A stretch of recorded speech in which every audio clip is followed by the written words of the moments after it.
C'era una volta in Sicilia un cristiano che sapeva messo in testa che voleva avere la faccia lo singhiozzo quando nascevo, ma non la faccia lo singhiozzo quando nascevo nuoce, e dopo voleva avere la faccia lo singhiozzo no secondo che nascevo, cosa impossibile se uno non era a dare avanza, no? Ma Pidda era una missione, e allora se andava per tutto il paese a lamentare, se si lamentava talmente tanto che tutti i cristiani del paese a cominciare a chiamarlo lagnoso, dal verbo latino laniare, lamentare se.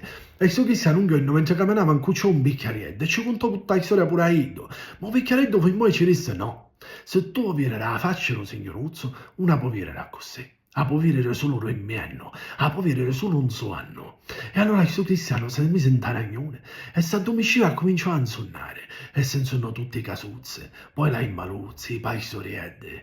E a Raciaracio ci accompagna il Sad, o voi con Sciccariello, Giuseppe e Maria. E fare in mente vitte pure Ido, vitte un signoruzzo e ci vitte fino in mente la faccia.